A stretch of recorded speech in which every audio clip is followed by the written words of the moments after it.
Assalamualaikum warahmatullahi wabarakatuh. Bismillah, alhamdulillah, wassalatu ala rasulillah, la hawla wa la quwata illa billah, amma ba'du. Anak-anak yang dirahmati oleh Allah subhanahu wa ta'ala, pada hari ini kita masih diberi nikmat oleh Allah, maka perbanyaklah rasa syukur kita atas nikmat yang telah Allah berikan. Di antaranya nikmat syukur dengan mengucapkan lafaz alhamdulillah hirabbil alamin. Salawat dan salam mudah-mudahan tetap tercurah limpahkan kepada junjungan kita, kekasih kita Nabiullah Muhammad sallallahu alaihi wasallam, beriring lafaz salawat Allahumma sholli ala sayyidina Muhammad. Anak-anak yang dirahmati oleh Allah, pemirsa TV 5 MDI di mana saja berada, yang insya Allah selalu dalam lindungan Allah subhanahu wa ta'ala. Pada kesempatan kali ini, anak-anak kelas 11 SMK Negeri 5 Surabaya, saat ini saya sudah merasakan aura kalian sedang semangat dan antusias mengikuti pengajian di bulan suci Ramadan ini dalam acara Pondok Ramadan SMK Negeri 5 Surabaya.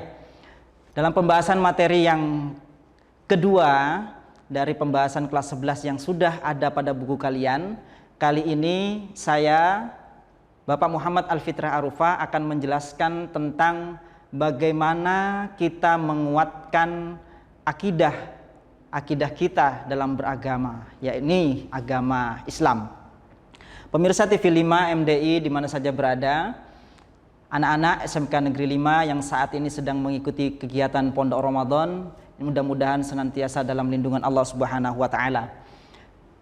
Perlu diketahui bahwa setiap kita mempelajari Islam dari sumber manapun, dari ustadz manapun, dari guru manapun, tidak akan terlepas dari tiga hal. Maka kita harus kenali dulu apa sih sebenarnya Islam itu.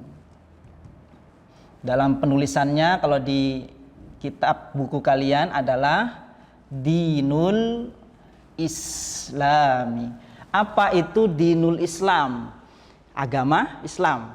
Kalau lagunya Sabian itu dinas salam, itu sebenarnya agama perdamaian.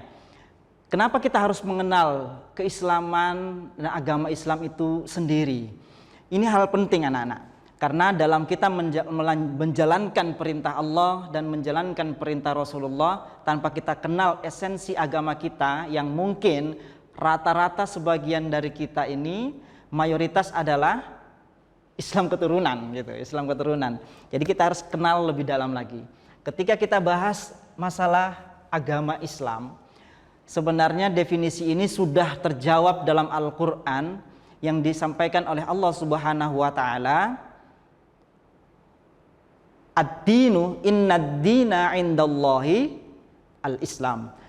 Agama yang paling diridhoi, yang paling direkomendasikan kalau bahasa sekarang oleh Allah Subhanahu wa taala adalah agama Islam.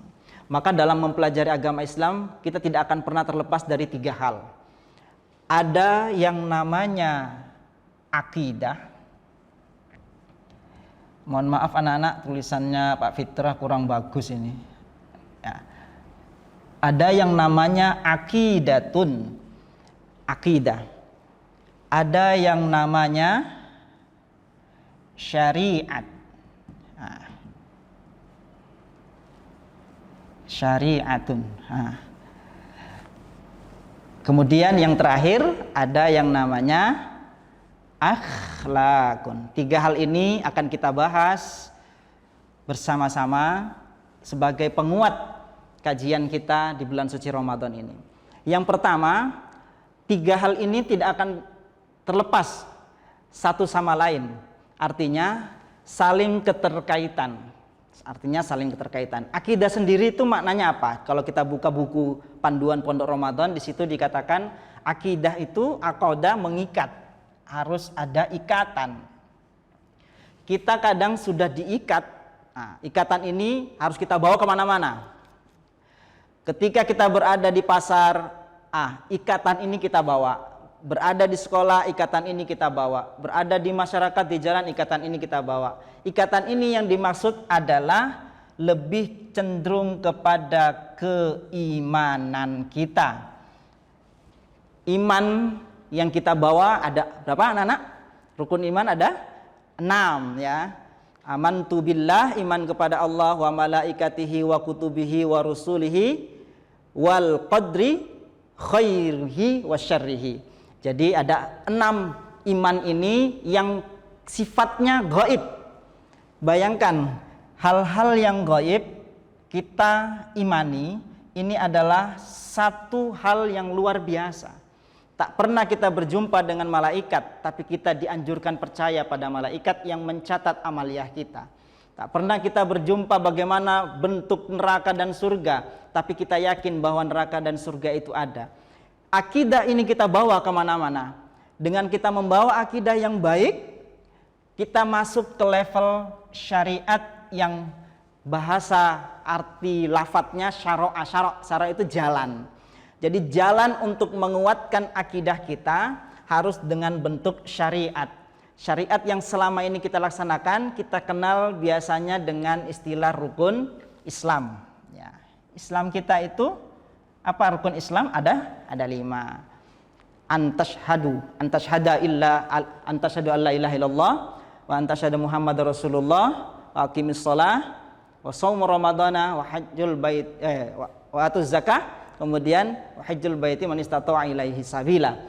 5 rukun Islam ini kita terapkan, maka disinilah akan terbentuk aturan-aturan, termasuk aturan fikih seperti pelajaran sebelumnya yang sudah kalian saksikan di materi Ramadan ya.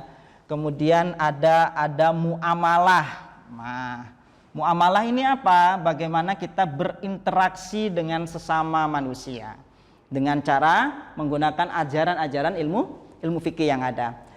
Kalau sudah syariatnya baik, maka akan muncul akhlak yang baik pula.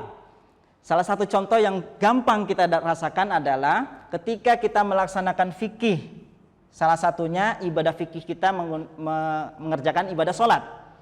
Wudunya baik, sholatnya baik sampai akhir, maka di situ konteks konsekuensinya inna sholata tanha anil fasyai wal munkar. Orang yang fikihnya baik nanti akan timbul etika yang baik, karakter yang baik, adab yang baik. Kalau sudah seperti ini, maka kita diajarkan untuk selalu membawa 3 hal ini. Ustaz, apa bisa kita pisahkan? Saya mau syariat aja, sholat aja ada. Sholat tapi tidak membawa akidah yang baik, saya yakin tidak akan baik sholat itu. Atau sebaliknya, saya cukup berakidah saja tapi saya tidak mau menjalankan syariat, ini juga bahaya. Hanya sekedar percaya tapi perintah-perintah ketakwaan tidak dikerjakan. Akhlak ini adalah buah. Kalau kita ilustrasikan, akidah ini adalah biji yang kita tanam, kemudian dia berbuah menjadi syariat. Buah dari syariat adalah buah yang baik. Nah, buah yang baik dia akan menjadi akhlak. Kata akhlak ini sebenarnya banyak di Al-Quran. Ini yang luar biasa. Kata akhlak ini kalau yang menciptakan disebut khaliq, berarti Allah Subhanahu wa ta'ala. Yang pekerjaan yang Allah kerjakan adalah khalaqa, ya. Jadi itu bahasanya. Allah menciptakan, berarti disebutlah Allah itu khalaq, menciptakan, ya. Kemudian yang diciptakan namanya makhluk. Nah, karakter dari makhluk, khaliq menciptakan, khalaq hasilnya makhluk. Makhluk memiliki sifat dan karakter yang kemudian disebut akhlak. Sebenarnya akhlak ini karakter. Maka siapa yang paling mengetahui akhlak sang makhluk? Allah. Maka disiapkanlah peraturan-peraturan supaya mendapatkan akhlak yang baik.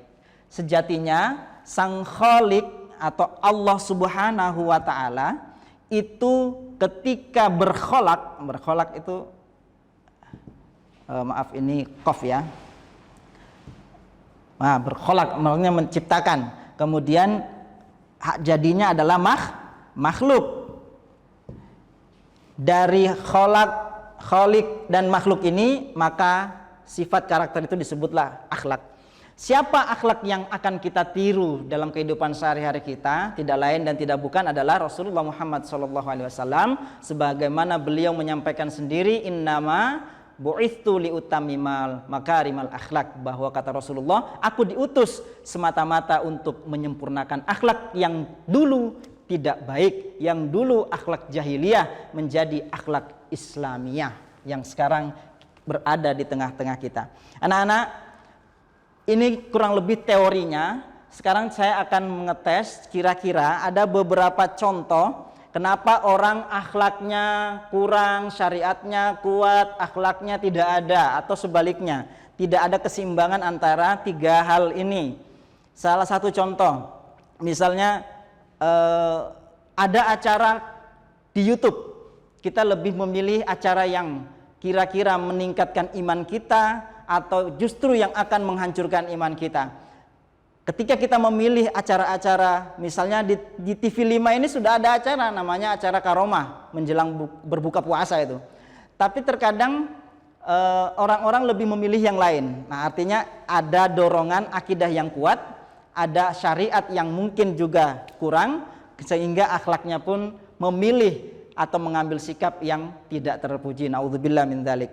Salah satu contoh yang lain, saya ambilkan contoh misalnya dulu di beberapa berita beberapa hari yang lalu itu ada seorang hakim, ya, ada seorang hakim, bukan Pak Hakim ini ya, ada seorang hakim, dia memvonis seorang nenek-nenek yang mencuri pohon di tanah anak-anaknya sendiri. Bayangkan, itu seolah-olah kita dibuat kebingungan. Ini orang anak menuntut orang tua karena hanya dicuri pohonnya, bukan dicuri, diambil tanpa izin, mungkin seperti itu.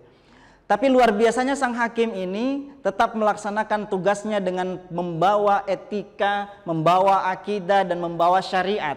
Apa yang dia bawa, dia yakin bahwa apa yang dilakukan oleh orang tua ini bukanlah tanpa alasan. Akhirnya orang tua tetap divonis denda 100 juta. Dengan melihat keadaan orang tua itu miskin, setelah itu si hakim turun dari meja hijaunya menghampiri si ibu. Apa yang dilakukan? Si hakim memberikan uang bantuan untuk si nenek. Jadi artinya apa? Syariat tetap dikerjakan, aturan yang ada, aturan negara, aturan agama, selama kita berhidup di bernegara ini kita jalankan. Adapun sikap kita ketika ada yang tidak sesuai, maka akhlak kita yang dimunculkan. Jadi seperti itu. Kalian anak-anak SMK Negeri 5, sang teknisi-teknisi handal yang bahkan bermasyarakat, silakan kalian cek ahli otomotif mau jadi ahli otomotif yang seperti apa, yang membawa akidah dengan menggunakan teknik syariah, ajaran Rasulullah, ajaran Allah yang sudah tertulis di dalam Al-Quran dan hadis Rasulullah, kemudian diperindah dengan akhlakul karimah yang baik. Teknisi audio video, teknisi pemesinan ataupun kimia dan sebagainya, siswa SMK Negeri 5 ketika dalam bermasyarakat membawa tiga hal ini, insya Allah dalam keadaan membawa akhlakul karimah. Baik anak-anak, saya kira ini bekal kita untuk memahami agama Islam. Selebihnya kalian bisa cek beberapa poin-poin penting yang ada di buku panduan Pondok Ramadan kalian. Sekian dari saya, kurang lebihnya mohon maaf. Wallahu muwafiq ila aqwamit thoriq. Wassalamualaikum warahmatullahi wabarakatuh.